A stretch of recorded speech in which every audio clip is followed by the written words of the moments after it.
Up in Mount Charleston, they had a very small visitor center. It was further up the mountain, but wasn't well signed. It wasn't well, people couldn't find it very easily.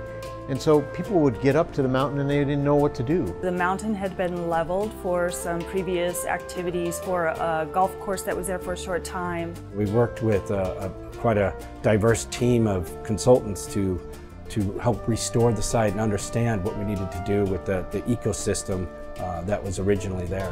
This project the idea is to take somebody that lives in the city, greet them, introduce them to the mountain, teach them the importance of stewardship, and to then offer them opportunities both on-site and beyond site for activities. So the Spring Mountain Visitor Gateway is a place for really people to gather here in the Spring Mountains and come up. You know, people are coming up to enjoy the place and to learn about the mountain, learn how to be safe when they come up here, learn where they can go to picnic or hike or camp. When you go to the site now, it looks like it's always been there. And really, it was just all sort of crafted to look like a natural setting and to restore the mountain. The visitor center is 4,300 square feet. It has interpretive exhibits, a gift shop, and it has offices there for the Forest Service personnel to be able to give you guidance and expertise about the area. We have two sites within the group picnic area that hold about 40 people each. And then we've got the education building, and the education building's a meeting room that can be used for a number of different things, for people getting together to learn about the mountain, to have a gathering of whatever they choose. One of the most interesting things about this site also is that Mount Charleston is the birthplace for the Paiute Nations. We worked collaboratively with them throughout the design. And there's 7 Paiute tribes that were connected into the design of the project, and they influenced the project significantly. Additionally on site there is a Cold War memorial, a national memorial. In the late 50s, a plane crashed with 14 passengers, and because of the Cold War, their families never were aware of their work and what they were doing and where they were going. So this memorial is a tribute not only to those 14 persons, but also all of the people during the Cold War who worked in silence. Austin Wood Camero, who did the Polage piece, which is in the windows of the visitor center, and Zach Ostrowski, who did benches and a mosaic at the amphitheater. I am so pleased with both of those artists. One, I thought they brought a tremendous amount of creativity. They understood the project, and their art is superb in both of them. I don't think the project would be the same without those two artists.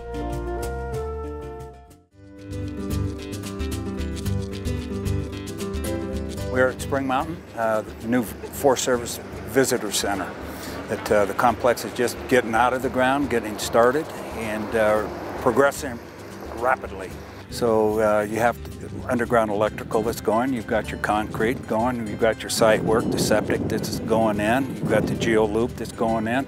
So as you can see, there's quite a bit of activity. So this system in the winter will pull heat out of the ground, exchange it with a heat pump to heat the building to a temperature of around 70 degrees. And then in the summer when it's hot, it'll reject the heat from the building back into the ground because the ground will be cooler, both through that heat pump system we talked about. The passive design is really cool. Like, that's what we want to see in a building. We want to see buildings that don't need mechanical systems, even though we're the mechanical engineers. I think it's just a really great setting as well. Like, it's a really fun project to be a part of because we have a lot of mutual goals with the Forest Service and kind of their mission, some of their conservation and management. LGA, I think they're really forward-thinking architects.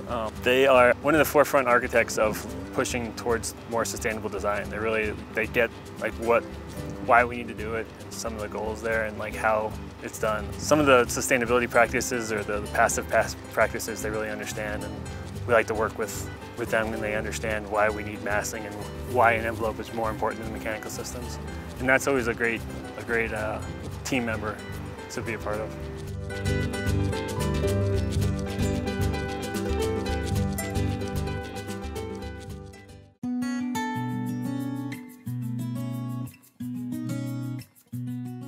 We are at the Spring Mountains Visitor Gateway project, looking at sort of status of construction. Project here will be complete in February, so we're about 3/4 of the way through, and the buildings and site features are are underway and getting close to being complete, so we can get a good sense of what this project is about. We are standing right now in Seven Stones Plaza, which is a quiet sort of memorial and respectful place that speaks about the Seven Nations Paiute and their birthplace, which is Mount Charleston. Behind me is the building, the main visitor center building, which will have exhibits and a retail store and information and orientation about this destination as well as the entire Spring Mountains.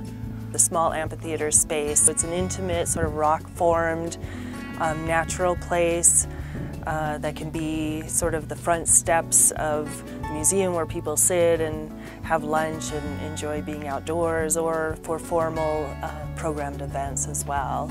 We have a large amphitheater space that will seat 150 persons. It overlooks, we specifically handpicked the site to overlook the canyon below and look back towards Las Vegas area. We've developed areas for different size groups and different experiences on this site. So we just came from a group picnic area that will host 25 to 50 people for a group picnic. But then this is a walk out to the edge of the canyon, and it's called the Solitude Node. And it's a small circular little pad off the trail at the end of the canyon where you can look down and see the canyon below and look down back towards Las Vegas and really just sort of have a moment by yourself and think about this beautiful place and what these mountains mean to you.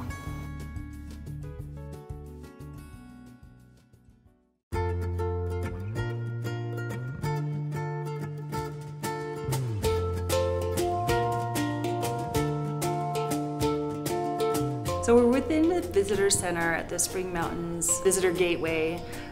This is the information desk, and so visitors who come up and want orientation to either this site or the Spring Mountains will come and get information here from park rangers and staff.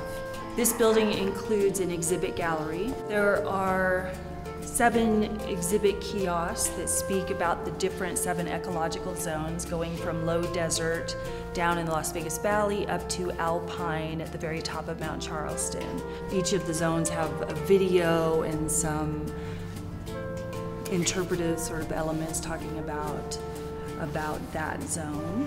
We've got some great sort of interactives for children. Here's 3 different butterflies that occur and reside up here on the mountains. This actually has the scent of juniper in it for guests to smell what that smells like. These are critter tracks and things for children to play with, more interpretive content, critters, plants, microscope, looking at some of the dirt, which is really not just dirt, and all the things that occur in the soil that you can sort of see on a microscopic level. This is the manifold for the radiant floor heating system. These are the manifolds. There are a few of these throughout the building, but we exposed this one so people can see actually how the radiant floor heating is monitored and what that looks like.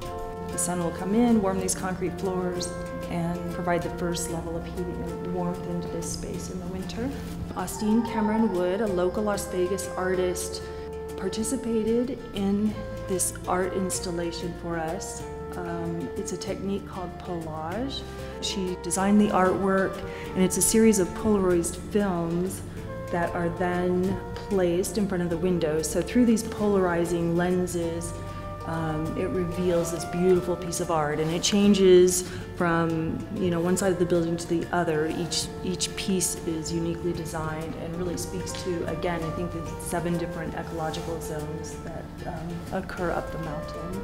The redwood on the wall is from old picnic benches, picnic tables that were strewn all over the mountain, and this year the Forest Service reworked all those picnic areas and put in new products. So we took all that old wood, we milled it down. We always had a wood wall feature, but it was a great story to sort of reuse and recycle the redwood product. It occurs on the wall. It's also in some of this retail cabinetry and in the information desk. This building not only interprets history, but it is actually crafted of historical features. So far, the Forest Service, they've already seen a tenfold in visitor volume. People learning now that this is there and they have a place to go. They have something to see, something to explore, something to learn. So it's got a lot of potential for the community and the country in general.